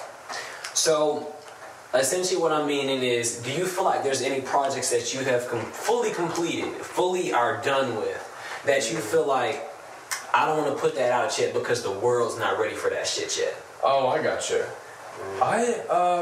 Great question. I don't think I think about that too much because as long as it's archived, like it's out there and it's ready, somebody's like, I mean, the Beatles were ahead of their time. And the Rolling Stones were a bit ahead of their time. Like there was a couple different bands. I mean, freaking Zeppelin in the beginning was way ahead of their time. And the list goes on, like we could just sit here talking about that. But there's tons of stuff that I end up putting out, didn't think it was complete. There's a couple things that just sit around in my notebook and I have an anticipated date of release, and then sometimes I break away from that and just say screw it and you put it anticipate out. release dates? Because like On occasion, yeah. to answer your question from my perspective, I definitely feel, especially with music, that there are things that I can't put out yet. Right. Because one, The time. not necessarily the timing, the concept, and just the work that goes into creating one of six. You feel me? So when I say one of six, when it comes to music, we make a single. And I'm thinking of a specific one right now, actually, that I've shown a few people, and all the responses to it is like, yo, this is great, we need to put this out. And that's just feedback going into, okay, that's done, and we're on the right track. But we always create a type of content more than just a single. You feel me? Like the project, the experience. So if that's good, we need to continue working on the next thing. So I can't put that out yet, even though it's finished, even though it's ready for the world to hear. The world isn't ready for it in the grand scheme of things, and the grand scheme of how, as a creator, we want to create it and put it together, which is always why, what I was getting to when you were saying the marketing, creating and business go together. Because CJ, if this was your life, if drawing was your life, you'd have to be a starving artist, or you'd have to live the experience of being a starving artist until you haven't done that. make a living off of your art. Yeah. So the fact that it's still like a pastime and more of a way of self-expression for you, it's a bit more free. You don't have to worry about the marketing, like you were saying, the business side of things, which taints Very much so. taints your creativity. It taints how you see what you create. It morphs the person you are in the beginning when you first start out doing something. So when it comes to those points where it's like, hey, I can put this out, not only from a creative standpoint, but from a business standpoint, I can't just put this out yet. Because even though there are things that you can just put out, there's also the release around how many people get to see it, the exposure behind it, the marketing. especially with music. I'm not sure if it's the same translation from visual art to music. Totally is. So I mean, visual. So but they're both art, but like music versus visual art is so wildly different in the way that you perceive it or experience it. Because music, you've got something that's happening over time. You've got that extra dimension involved. Yeah. But in like art, unless you see it, which is the whole reason I time lapse these, unless you see it unfolding over time, it just looks like, bleh. It's just like there. And You don't think of them as standalone pieces? So you'd like to show people the process as well. I think that's the best way to enjoy it, because that's how I'm enjoying it, and like that's part of the reason that I think it's so fun is like I make a shape, I go and I meticulously fill in that shape. Like think of like a 5-year-old coloring in like stuff. It's like, oh, there's a nice, like I'm making the coloring book and then I'm filling it in one at a time, and instead of just it all being like this is a color, this is a color, I'm like, all right, I want to do stripes here, I want to do loops or spirals here, or hashing, or this whole shape right here is going to be filled with triangles. Did you like coloring books as a child? No. I actually hated it. I hated the idea that something was already set out for me. I wanted a blank piece of paper, and I wanted to just fill it up with whatever I had to offer. Fucking Socrates as a kid, fucking trying to enjoy the coloring book. I didn't like them either, but not for that reason. It was just why? Yeah, I don't know. It felt. I guess it does kind of fall under that, but it was just the fact that it was a coloring book, and I had to. It felt like specific colors that I had to draw and everything. To me, it felt pointless. It was like after I get done drawing this, what is like. The fuck am I doing? Like, because I get like going to the restaurants and they give you like if you're a kid, they give you like bullshit coloring books. Those I used to fuck those up every time. You ever been to Fridays? You ever seen Fridays, bro? Yes, Fridays have the best coloring book. No, Ruby Tuesdays has the best coloring book experience. Hands down. I hadn't seen Ruby Tuesdays. I just remember Fridays and all the fucking animals that they had. Ruby Tuesdays. All I can remember is O'Charlie's. See, whenever I went to O'Charlie, I was a grown ass man by that point. I was 14. Couldn't you write on the tables at O'Charlie's? No. Which was the one that you could write on the tables? You could write on the tables at home. I only think of like Fuddruckers, stuff like that. Fuddruckers? Yes, definitely Fuddruckers. You could do it there. I've never been to Fuddruckers. I just like the name. Yeah. Dude, I got sick as hell off Fuddruckers one time in Destin, Florida. Destin, fuck that location. Destin. Shit. You ever been to Munchie or not Munchies? Yeah, I've had the munchies. I've had the munchies. Handful of times. Frenchies. It's called Frenchies. Oh, Frenchies. Yes. That's what got me sick as hell in Florida. And it's big in Florida. Huge, super big in Florida. Is it a chain? I think Travis Scott mentioned Frenchies on his song. He was like, she thinking Frenchies, but I'm thinking Ocean Prime. Yeah. But that's like a Tampa, it's for like Ocean Prime is like, that's in Orlando and shit like that. Like that's some Florida shit. Yeah. Same with Frenchies. I didn't know. Shout out to rappers putting things on. Travis Scott. The fact that he has a Sprite commercial, I fucking love that for him. On me. That's classic. That's cemented in history. Cola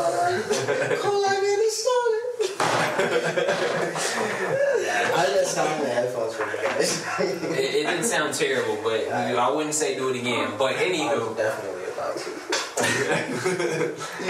But that's cool though. Yeah, I think I pour, so nowadays I pour a lot more effort into my music, because like I will definitely wear myself out sitting in front of a computer screen. I mean, I was almost late to this because I was mixing music in just my towel. Mixing sessions can be what's the word, like the hypnotic. They can be hypnotic. They can be time dilating. Like you can just get 3 hours of work done, and then suddenly your fingers hurt from typing and clicking, and your back aches. What time it is? Yeah. Yeah, and you're like, oh shit! Like I have a class like in like 20 minutes, and I'm naked or whatever the fuck.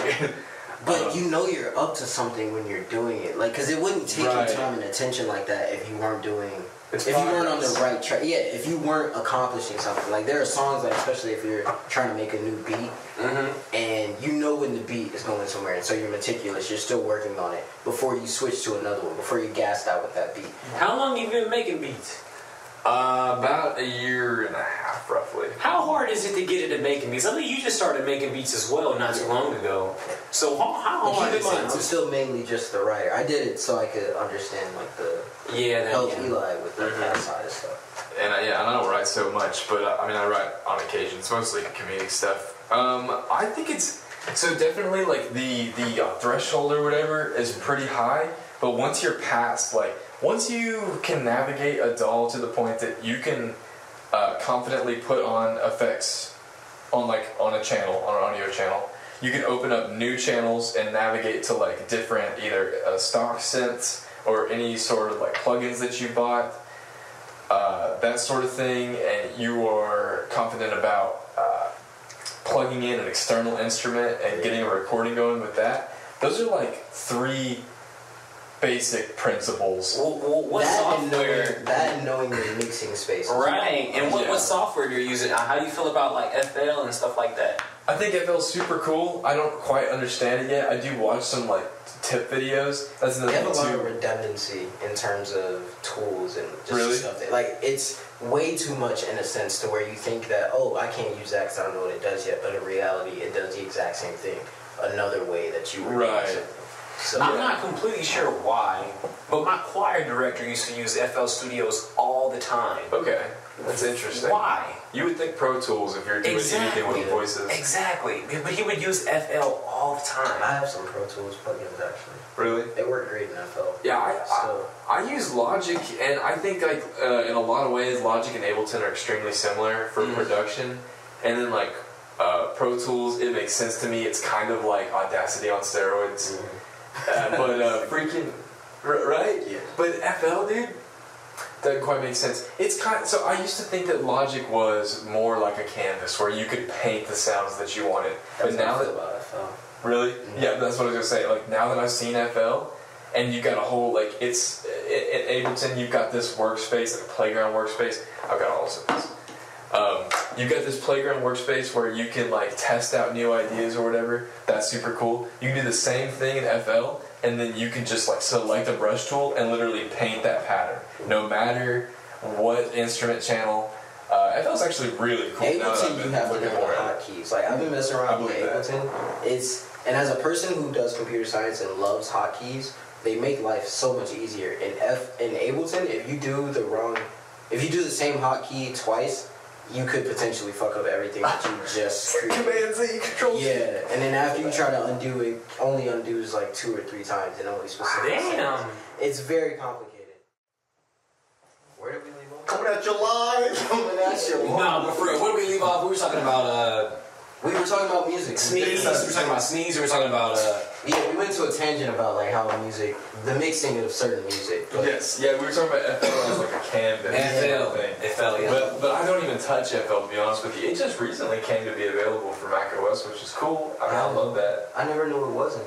Yeah, for the longest time, you couldn't get FL unless you had a Windows computer. Wow. Forever still, you can't get Logic or GarageBand without having True, yeah, those are just exclusive. And I used to hate that because They're exclusive to Mac?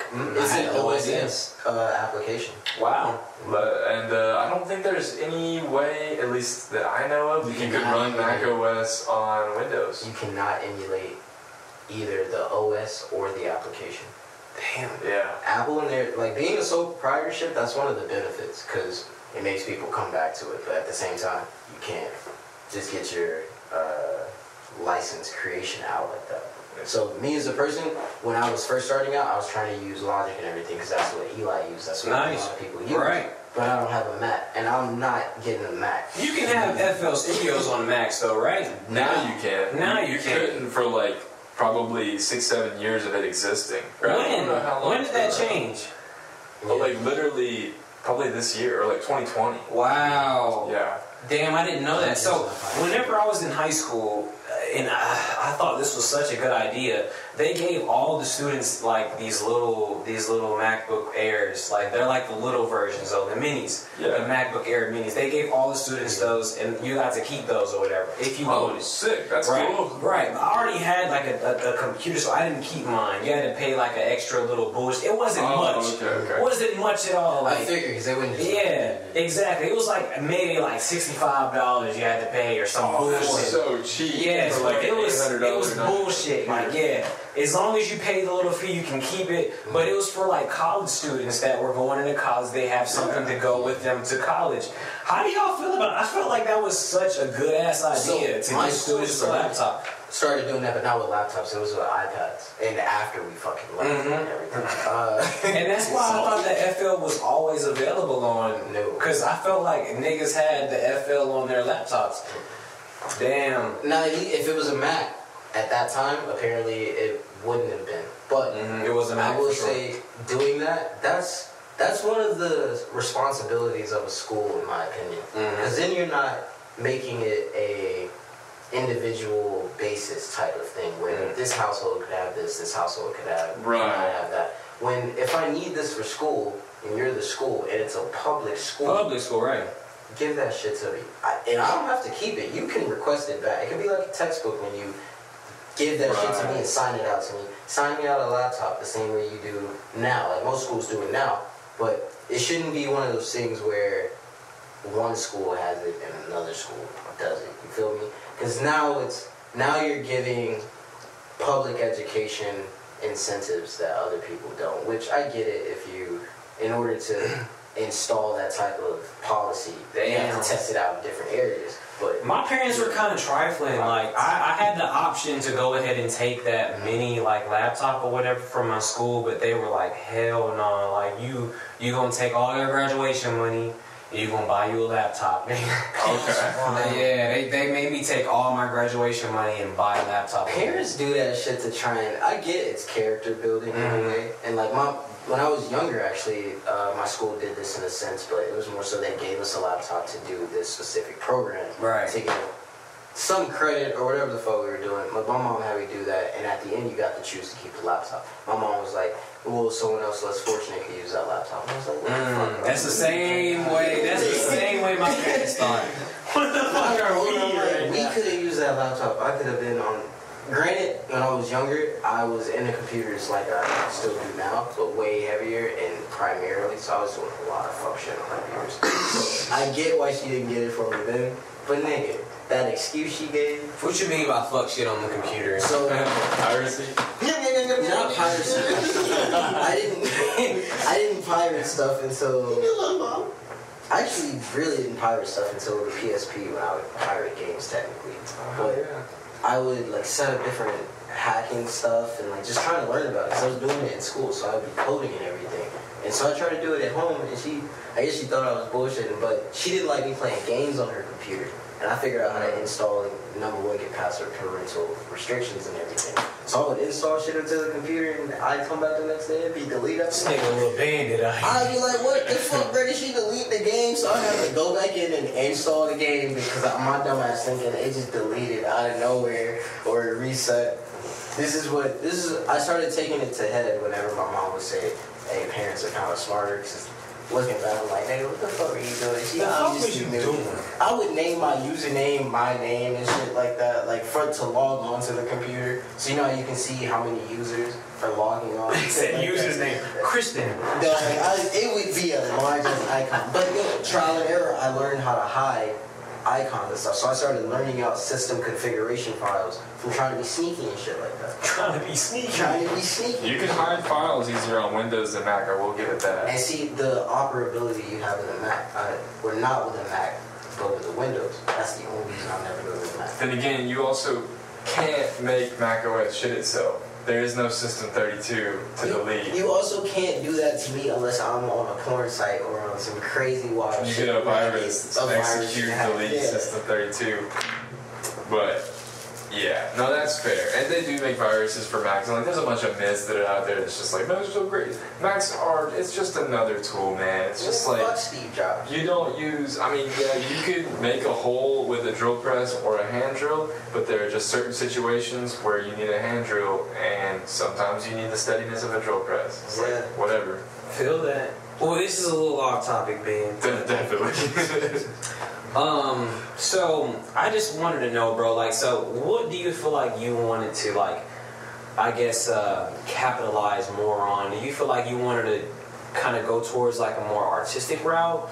Or do you feel like they both work hand in hand with each other to where, like, you have to be doing both at the same time? But both what? Like artistic versus music? Like visual art versus music, yeah. Visual art versus, like, actual, like, audio art. Gotcha. Yeah, right now I'm kind of focused on music, definitely. Okay. I've just been exploring that, and I feel like I've been dipping my toes into different genres. Like, I mean, I made a drum and bass track like before I went to bed the other night, and like literally laying in my bed. So I got this little sampler on my phone. You can just play and stuff, make your own. He showed it to me. It's pretty good. Yeah, it's honestly super fun, and it's just on the go. It's so mobile. But yeah, like checking out drum and bass. Like I've even considered here recently trying to like do something new in techno, because techno is super basic.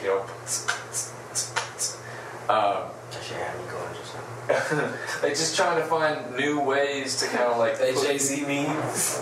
I love it. Jay-Z meme is hilarious. That's what I mean when I be doing this shit right here. That Jay-Z, he was hitting it like so. But my bad, go ahead. No, you're good. So yeah, like just trying to find new ways to implement my personality into these different genres, because they're all like, I enjoy them for different reasons, but I'm kind of trying to like make new genres. Or I know a lot of people are trying to do that, but kind of like watching YouTube videos, like, oh, you used this technique, like, oh, you used a gate to like make this choppy rhythmic section, whereas like before it was just a wall of sound. Like, oh, that's super fucking cool. Subtractive synthesis, all that sort of thing. I don't know, it fascinates the hell out of me. And I think this isn't my quote, this is my dad's, and I'm sure it's someone else's before his, but if you're not learning, you're dying. Yeah. And so like I just constantly want to be learning, because otherwise I'm aware of that fact and I feel like I'm dying. That's why I'm fascinated with. That's what fascinated me with music when I first started, because there's so much you don't know, and I love to learn. So coming to it, it was one of those things, especially after meeting you and hearing your style of music versus the style I was learning versus the style I was coming to with Sean and Eli and just the group. There's no right way to make music. Right. But theory is theory. The different ways you get that whole versus the drill press versus the hand. Right. It's the same. This kind of answers your question too, in terms of like the different DAWs and everything, but just the knowledge itself. Because if you know one thing in one DAW, you can do the exact same thing in the other. It's just learning how that DAW does it, if that makes sense. And tons of it is cross-compatible or cross-platform or whatever. Yeah. It's just like EQs across the board are the same. Cross plugins, so like a static EQ versus a dynamic EQ. You can do the exact same things that you do with a static EQ and a dynamic EQ. You just can't do that vice versa. Right. And then to be honest with you, I didn't know how a dynamic EQ works. I just automate my EQ. It's a compressor and an EQ at the same time. So okay. I invested in some pretty decent like bass plugins that do. No, so this one's called TDR Nova, and the compressor itself that I got standalone was TDR Kotelnikov. It's really good. I don't use anything else.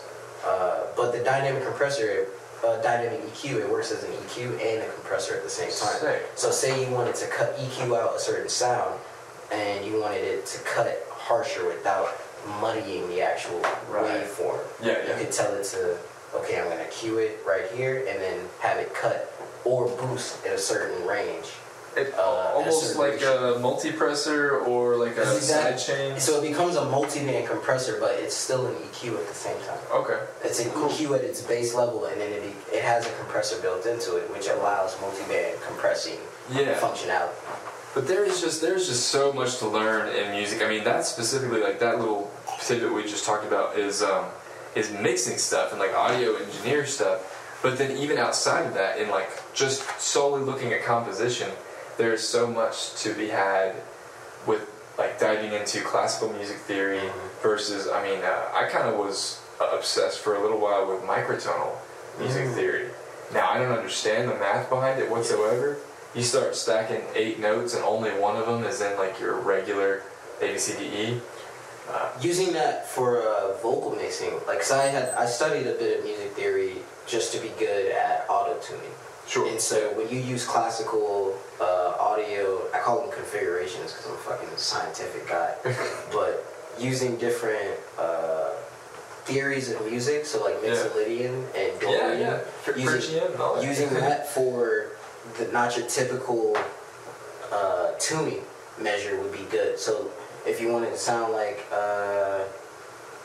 Young Thug, but you do opera music, like you don't have to use the same audio presets and whatever tuning plugin that you're using, that knowledge still applies. So you feel me? You go from being able to just use the chromatic scale to the Mixolydian scale, the Dorian scale, the different types of scales out there, to come up with some new shit that someone hasn't done yet, or a new type of sound, or the exact same sound, just a different way that suits how you do it. Just something unique. Something unique. Yeah. But I want to say, number one, thank you for coming out here. We're about to run over time in a bit, but before we get out of here, I want to hear more about like mental type or mental type. Yeah. All right. You just dropped an EP. What are you doing with that? Yeah. So anti-inflammatory music. It was a pretty fun one. I wasn't sure, so I've got a couple other stuff. I'm sorry, bro. Just really quick. What does anti-inflammatory like music mean? Yeah. Like, so what does that mean? That's the title, right? Yeah. No, I mean, yeah, but like the title, like, what does that mean? Yeah. So you know, like how you take ibuprofen or you got a headache. Yeah. That's a non-steroidal anti-inflammatory medication or drug, Right. In said. And basically, like, inflammation is just irritation. And you know, like, I think we all get irritated sometimes. Like, we're intelligent people, and sometimes like stuff. And so you ain't gonna get tired of this shit. This is anti-inflammatory. You're not gonna get tired of this shit. You're not gonna get irritated with this shit. Well, it's none of it's that. to like help you like ease irritation. It's all just like off the cuff and super relaxed and casual. I guess like the beats themselves are hard, not relaxed, but the content, I guess, it's supposed to be relaxing. Like you can come into it pissed off and you can leave like bopping. So that's the kind of idea. Is like, this is the music that calms your inflammation. Okay. Did you approach it in your creative process, like, hey, I'm making this with the sole intent that when you leave it, it's to be relaxed, regardless of how hard the drums hit and everything like that? Yes, because I was like just high the other night, maybe it was about a month ago or so, and That's usually how it starts. I just came up, I was like, anti-inflammatory. Don't know if it's the other night or a month ago. Right. Yeah.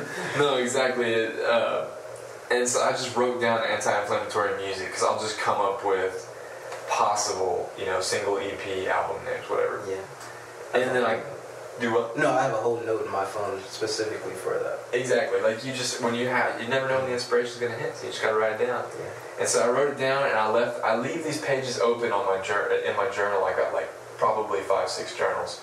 And if I think of something, I'll leave it open and leave it just on the desk. And so I constantly see it, so I won't forget about it. Yeah. What is it that kind of, do you think it's specific things that kind of get your creative juices flowing?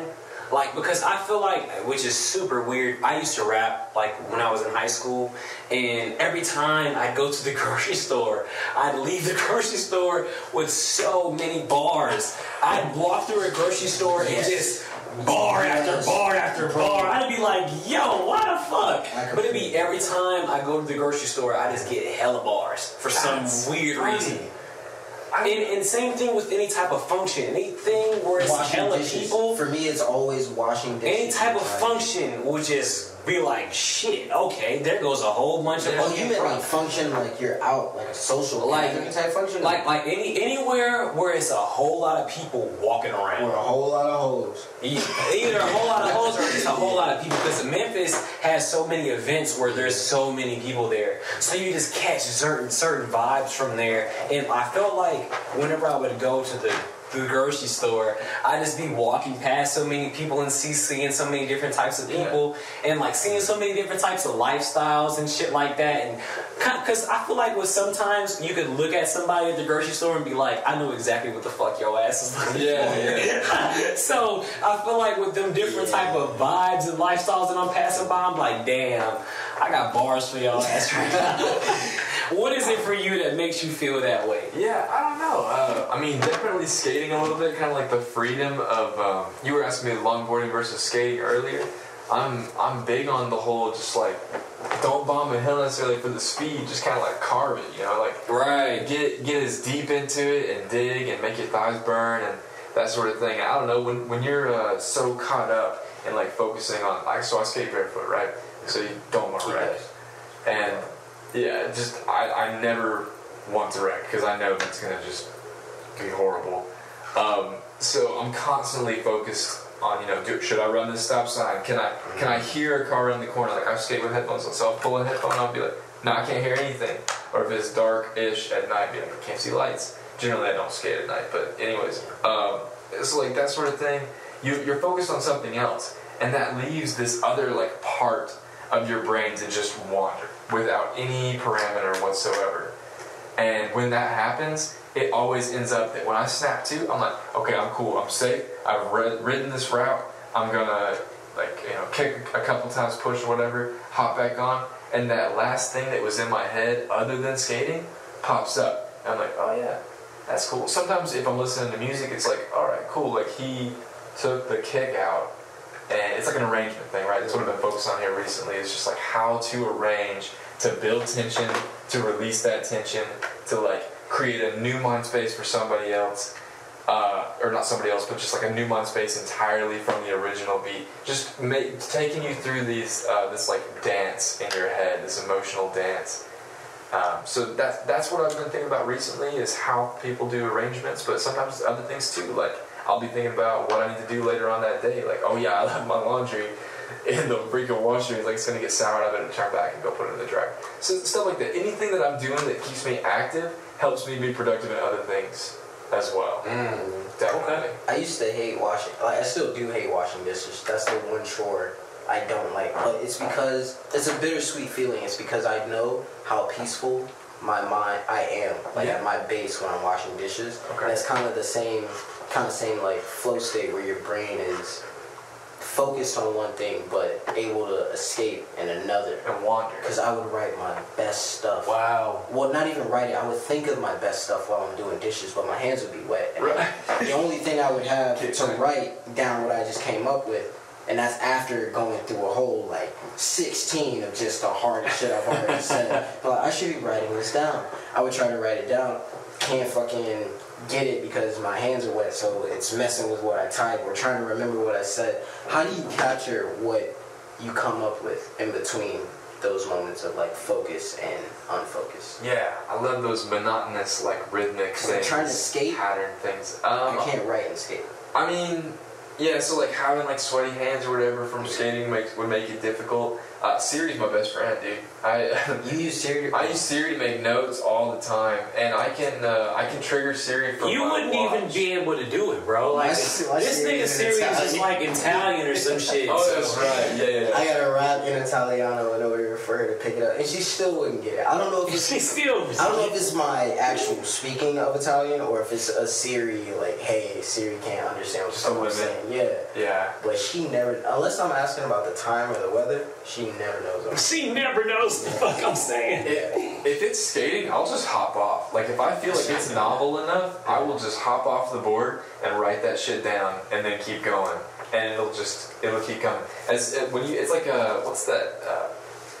Whenever females or males for that matter are drinking and like they pee the first time, breaking the seal. Yes, yeah, that. Like once you get that first idea written down, your seal's broken, and now the ideas can just keep coming. You're not a drinker, bro. What the fuck is that? I'm not about to just skip past that. You're not a drinker, so you wouldn't get it, bro. All right, what is it? So whenever you're drinking a lot and shit like that, you have to piss, obviously, because it's a bunch of fucking alcohol you put in yourself. So it's like, get this shit the fuck out of me.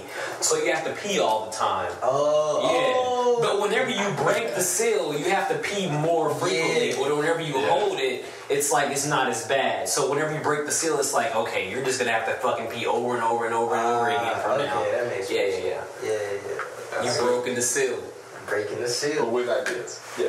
I swear, I probably, when it comes to ideas, because my state of coming up with the best stuff is driving. Okay. And that's the most dangerous. At nighttime? Not even at night, like during the day. Nighttime, night drives is oof. Whenever. It's just, I don't know what it is. It'll just be random. I don't have to be listening to music. I don't have to be thinking about my own music. And it'll just come to me. I gotta write, because I'm thinking the shit as I'm saying it.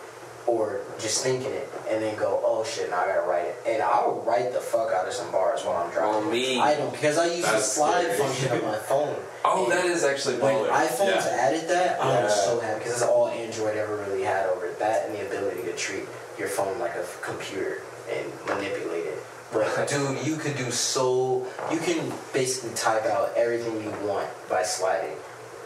And you only crash you might crash 1 out of 5 times. True. You feel me? It's also sometimes the slide function can be hard to get the right word because it gets a little particular sometimes, especially if like you said you're a scientific person earlier. If you're getting really scientific with it and you want to like type out regulations, they might think you're saying something like fucking irregular or variation. Yeah, exactly. Like it gets a little dicey. Or it might put regulo because your series in Italian. You know. Fair. Fair. But yeah, that's pretty much it, man. Just like kind of pouring my heart and soul and focus into music. I did a lot of drawing back in the day, but now it's music, and obviously I still draw. I mean, it's more of a therapy thing than it is like I wouldn't say that I'm learning all that much. I don't watch art videos. I just do stuff. Tripping and drawing taught me a lot, and talking to my dad and drawing has taught me a lot too. But music-wise, there's a ton of resources out just online that you can find and watch pretty particularly and learn just a shit ton in one 8-minute video. And you watch one of those per day on lunch for 3-4 weeks, and like you can probably cook up a beat without much trouble. Y'all heard that, man. Y'all better get the fucking work, bruh. All y'all motherfuckers that wanna, you know what I'm saying, get into making beats and shit like that. Just do it, bro. Just jump into it. Do it. Well, yo, CJ, I want to thank you again for coming out here, man. Thank you. I can't wait to have you on the pod again. That'd be sick. When did you drop your EP? What was it called again? Anti-inflammatory. Yeah, anti-inflammatory music. I want to say like May 27th or 28th. Nice. What all is it on? Apple Music, Apple Music, YouTube, Spotify. Yes, sir. Y'all go check that shit out, bro. Yeah. Mildtide, MINDLETIDE, Mindletide. Easier to remember that way. Yes, sir. Well, yeah. Well, I think we're gonna wrap it up here. This is a good episode, you guys. Alrighty, man. It's good to have you on, bro. Let's see what you did. Let's see what you did. Yeah, that's right. You're drunk. I had to kind of tie it together because I wasn't going to be able to finish You see that thing, bruh? That's sick. Don't forget to show the camera, too. Oh, yeah. Woo! Locomotives. Oh, shit. Hell yeah. Damn. Sipping. Look, bruh. Y'all check that shit out, man. So sick. Hey, Yes, put it sir. on this camera. Put it on this camera. Shit, yeah. Let them know. Yes, sir. Boom. I mean, let's go. Nice. Zoom in, bro. Yeah, get them on. Get them right. Or not. Sheesh. If y'all wanted to scan or whatever. Also, actually, you want this? Y'all want this hanging up or whatever? Dude, hell yeah. We can put that shit. Yeah, we'd love that. Yeah. Okay. Yeah, I'll sign it and date it, and it's yours. Perfect, bro. We appreciate it, man. For sure, man. Well, thanks for coming out, man. This has been another episode of Locomotive.